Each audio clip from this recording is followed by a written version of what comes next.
ಧಾರವಾಡದಲ್ಲಿ ಕಾಂಗ್ರೆಸ್ನ ಲೋಕಸಭಾ ಅಭ್ಯರ್ಥಿ ಆಯ್ಕೆ ಗೊಂದಲಕ್ಕೆ ಇಂದು ಬಹುತೇಕ ತೆರೆ ಬೀಳುವಂತ ಸಾಧ್ಯತೆ ಇದೆ. ಲೋಕಸಭಾ ಟಿಕೆಟ್ ಆಕಾಂಕ್ಷಿಗಳ ಜೊತೆ ಮಾಜಿ ಸಿಎಂ ಸಿದ್ದರಾಮಯ್ಯ ಸಭೆ ನಡೆಸಿದ್ದು ಅಭಿಪ್ರಾಯವನ್ನು ಸಂಗ್ರಹ ಮಾಡಿದ್ದಾರೆ. ಬಳಿಕ ಮಾತನಾಡಿದ ಅವರು, ಧಾರವಾಡ ಅಭ್ಯರ್ಥಿ ಆಯ್ಕೆ ವಿಚಾರ ಹೈಕಮಾಂಡ್ಗೆ ಬಿಟ್ಟದ್ದು. ಸಂಜೆಯೊಳಗೆ ಕಾಂಗ್ರೆಸ್ನ ಅಭ್ಯರ್ಥಿ ಟಿಕೆಟ್ ಅಂತಿಮ ಆಗುತ್ತೆ. ಸೂಕ್ತ ಅಭ್ಯರ್ಥಿಯನ್ನು ಆಯ್ಕೆ ಮಾಡುವಂಥ ವಿಶ್ವಾಸ ಇದೆ. ನಮ್ಮ ಅಭಿಪ್ರಾಯವನ್ನು ಹೈಕಮಾಂಡ್ಗೆ ತಿಳಿಸಿಟ್ಟಿದ್ದೀವಿ, ಹೈಕಮಾಂಡ್ನ ಮುಂದೆ ಇಟ್ಟಿದ್ದೀವಿ ಅಂತ ಹೇಳಿದ್ದಾರೆ. ಸೊ ಇವತ್ತು ಸಂಜೆಯೊಳಗಡೆ ಇಬ್ಬರ ಹೆಸರು ಕೇಳಬರ್ತಾ ಇದೆ. ಒಂದು ಸವದಿ, ಹಾಗೇನೆ ಒಂದು ಸನದಿ, ಮತ್ತೊಂದು ಕುಲಕರ್ಣಿ. ಸೊ ಹಾಗಾಗಿ ಯಾರಿಗೆ ಈ ಒಂದು ಟಿಕೆಟ್ ಫೈನಲ್ ಆಗುತ್ತೆ ಅನ್ನೋದು ಸಂಜೆ ಗೊತ್ತಾಗುತ್ತೆ ಅಂತ ಹೇಳಿದ್ದಾರೆ. ಏನಿಲ್ಲ, ಬೇರೆ ಬೇರೆ ರಾಜ್ಯಗಳದೆಲ್ಲ ಮಾಡ್ತಾ ಇದ್ದಾರಲ್ಲ, ಅದರಿಂದ ಸ್ವಲ್ಪ ಡಿಲೇ ಆಗಿದೆ. ಇಡೀ ದೇಶದಲ್ಲಿ ನಡೀತಾ ಇರೋದಲ್ಲ, ಎಲೆಕ್ಷನ್ ಕಮಿಟಿ ಪ್ರತಿದಿನ ಭೇಟಿ ಮಾಡ್ತಾರೆ. ಅದ್ರಲ್ಲಿ ರಾಹುಲ್ ಗಾಂಧಿ ಅವರು ಭಾಷಣ ಮಾಡಕ್ಕೆ ಹೋಗ್ಬೇಕು, ಅವ್ರು ಬಂದ ಮೇಲೆ ಮೀಟಿಂಗ್ ಮಾಡಬೇಕು. ಹಂಗಾಗಿ ಡಿಲೇ ಆಗಿದೆ, ಬೇರೆ ಏನು ಕಾರಣ ಇಲ್ಲ. ಹೈಕಮಾಂಡ್ ನಾವು ಹೇಳಿದ್ವಿ ನಮ್ಮ ಅಭಿಪ್ರಾಯನ, ಹೈಕಮಾಂಡ್ ಅವ್ರು ತೀರ್ಮಾನ ಮಾಡ್ತಾರೆ. ನೋಡಪ್ಪ, ಕಾಂಗ್ರೆಸ್ ಸಿದ್ಧಾಂತಕ್ಕೆ ಯಾರು ಕಮಿಟ್ಮೆಂಟ್ ಇದೆ ಅವ್ರು ಯಾರು ಬಿಜೆಪಿಗೆ ಹೋಗಲ್ಲ. ಯಾರು ಅಧಿಕಾರಕ್ಕೋಸ್ಕರ ಬಂದಿರ್ತಾರೆ ಅವ್ರು ಹೋಯ್ತಾರೆ ಅಷ್ಟೇನೆ. ಹೌದು, ಮತ್ತೆ ಇನ್ಯಾದಕ್ಕೆ ಬಂದಿದ್ರು? ಬಂದ ತಕ್ಷಣ ಅವ್ರಿಗೆ ಅಸೆಂಬ್ಲಿ ಟಿಕೆಟ್ ಕೊಟ್ಟಿತ್ತು 2013ರಲ್ಲಿ, ಮತ್ತೆ ಟಿಕೆಟ್ ಕೊಟ್ಟಿತ್ತು. ಪಕ್ಷ ದ್ರೋಹ ಅಲ್ವಾ ಅದು? ಅದರಿಂದ ಕಮಿಟ್ಮೆಂಟ್ ಇರೋರು ಯಾರು ಬಿಟ್ಟು ಹೋಗಲ್ಲ. ಏನಿಲ್ಲ, ಟಿಕೆಟ್ ಈಗಾಗಲೇ ಸಿದ್ದರಾಮಯ್ಯ ಸಾಹೇಬ್ರು ಇವತ್ತು ನಮ್ಮ ಹುಬ್ಳಿಯಲ್ಲೇ ವಾಸ್ತವ್ಯ ಇದ್ರು. ಸಹಜವಾಗಿ ಎಲ್ಲ ನಮ್ಮ ಮುಖಂಡರುಗಳು ಮಾತಾಡ್ಯಾರ. ಅವ್ರ ಜೊತೆ ನನಗೆ ಟಿಕೆಟ್ ಕೊಡು ಅನ್ನೋಂಥ ಮಾತಾಗಲಿ ನಾ ಮಾತಾಡಿಲ್ಲ.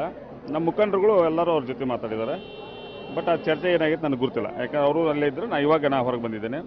ಯಾಕೆ ಪಕ್ಷದ ನಿರ್ಣಯ ಏನಾಗುತ್ತೆ ಅದಕ್ಕೆಲ್ಲ ನಾವು ಬದ್ಧಾಗಿರ್ಬೇಕಾಗುತ್ತೆ. ಪಕ್ಷದ ನಿರ್ಣಯ ಏನಿರ್ತೈತೆ ಅದರ ಪ್ರಕಾರ ನಾವೆಲ್ಲ ಬದ್ಧಾಗಿರ್ತೇವೆ. ನಾವು ಚರ್ಚೆ ಸಭೆ ಮಾಡಿಲ್ಲ, ನಾವು ಯಾರು ಸಭೆ ಇಲ್ಲ. ಸಾಕಿರ್ ಸಂಧಿಯವರು ನಮ್ಮ ಜೊತೆ ಅದಾರ. ಸಾಕಿರ್ ಸಂಧಿಯವ್ರು ಎಲ್ಲರ ಜೊತೆಗೆ ಇದ್ವಿ. ಇಲ್ಲ ಆ ಥರ ಇಲ್ಲ, ಎಲ್ಲರೂ ತಮ್ಮ ಅಭಿಪ್ರಾಯಗಳನ್ನ ಹೋಗಿ ಹೇಳಿರ್ಬೋದು ಕರೆ. ಬಟ್ ನಾ ಏನು ಅದರೊಳಗೆ ನಾವು ಪಾಲ್ಗೊಂಡಿಲ್ಲ. ನಾನು ಹಿಂದೆ ಸರಿದಿಲ್ಲ. ಇವತ್ತು ನಾನು ಆಸ್ಪಿರೆಂಟ್ ಇದ್ದೀನಿ. ಹೈಕಮಾಂಡ್ ಮೇಲೆ ಪೂರ್ಣ ವಿಶ್ವಾಸ ಇದೆ. ನಾನೇನು ಪಕ್ಷಕ್ಕೆ ಸೇವೆ ಕೊಟ್ಟಿನಲ್ಲ, ಆ ಸೇವೆಯನ್ನು ಪರಿಗಣಿಸಿ ಮುಂಬರುವ ದಿನಗಳಲ್ಲಿ ಲೋಕಸಭಾ ಟಿಕೆಟ್ ಕೊಡಬಹುದೆಂಬ ಪೂರ್ಣ ಆಶಾಭಾವದಿಂದ ನಾ ಪ್ರಯತ್ನ ಪಡ್ತೀನಿ. ಅದು ಒಂದು ವರ್ಷ ನಡೀತಾ ಇದೆ. ಯಾವುದೇ ವ್ಯಕ್ತಿ, ಯಾವುದೇ ಕಾರ್ಯಕರ್ತ, ಯಾವುದೇ ಪಕ್ಷದಲ್ಲಿರಲಿ, ಮೊದಲನೇ ಬಾರಿಗೆ ಟ್ರೈ ಮಾಡಬೇಕಾದ್ರೆ ಪ್ರಾಬಬ್ಲಿ ಇಂಥವು ಎಲ್ಲ ಬರ್ತಾವೆ. ಅದು ಪ್ರಸಾದ್ ಅಬ್ಬಯ್ಯವ್ರ ಜೊತೆನೂ ಬಂದಿರ್ಬೋದು, ಪ್ರಾಬ್ಲಿ ವಿನಯ್ ಅವ್ರು ಕೊಟ್ಟಾಗೂ ಅದು ಬಂದಿತ್ತು. ಸೊ ಅವ್ರಿಗೆ ಇಂಡಿಪೆಂಡೆಂಟ್ ಕಂಟೆಸ್ಟ್ ಮಾಡಬೇಕಾಗಿತ್ತು. ಯಾರು ಫಸ್ಟ್ ಟೈಮ್ ಪ್ರಯತ್ನ ಮಾಡ್ತಾರಲ್ಲ ಅವ್ರಿಗೆ ಈ ಥರದ ಬ್ಲೇಮ್ ಬರೋದು ಸಹಜ. ನಾನು ಅಷ್ಟು ಅನ್ಪಾಪ್ಯುಲರ್ ಇದ್ದರೆ ತಾವು ಇಷ್ಟ್ಯಾಕೆ ನನಗೆ ಇಂಪಾರ್ಟೆನ್ಸ್ ಕೊಟ್ಟು ಕಳೆದ 15 ದಿನದಿಂದ ಪಾಪ್ಯುಲರ್ ಮಾಡ್ತಾಯಿದ್ರು. ಬಂದು ನಾನು ನ್ಯಾಷನಲ್ ಪಕ್ಷದಲ್ಲಿ ಇರೋದ್ರಿಂದ ರಾಷ್ಟ್ರ ಮಟ್ಟದಲ್ಲಿ ಭಾಳಷ್ಟು ಸೇವೆ ಮಾಡಿದ್ದೀನಿ. ಸೊ ರಾಷ್ಟ್ರ ಮಟ್ಟದಲ್ಲಿ ಸೇವೆ ಮಾಡಬೇಕಂತ ಬಂದಾಗ ನಿಮಗೆ ಬೇರೆ ಬೇರೆ ಸ್ಟೇಟ್ನಲ್ಲಿ ಇನ್ಚಾರ್ಜ್ ಮಾಡಿ ಕಳಿಸ್ತಾರೆ. ನಾನು ಅಲ್ಲೇ ದಿಲ್ಲಿಯಲ್ಲಿ ಇದ್ಕೊಂಡು ಮನೆ ಮಠ ಮಾಡಿಲ್ಲ. ಸೊ ನನ್ನ ಮನೆ ಇಲ್ಲೇ ಇದೆ, ನನ್ನ ವೋಟ್ ಇಲ್ಲೇ ಇದೆ, ನನ್ನ ಬ್ಯಾಂಕ್ ಅಕೌಂಟ್ ಇಲ್ಲೇ ಇದೆ, ನಾನು ಶಾಲೆ ಕಲ್ತಿರೋದು ಇಲ್ಲೇ, ನನ್ನೆಲ್ಲ ಫ್ರೆಂಡ್ಸು ಇಲ್ಲೇ ಇದ್ದಾರೆ. ಅದು ಒಂದು ಪೊಲಿಟಿಕಲ್ ಅಸೈನ್ಮೆಂಟ್ ಇತ್ತು. ಸುಮಾರು ವರ್ಷ ನಾನು ಅಲ್ಲಿ ಕಳೆದಿದ್ದೀನಿ.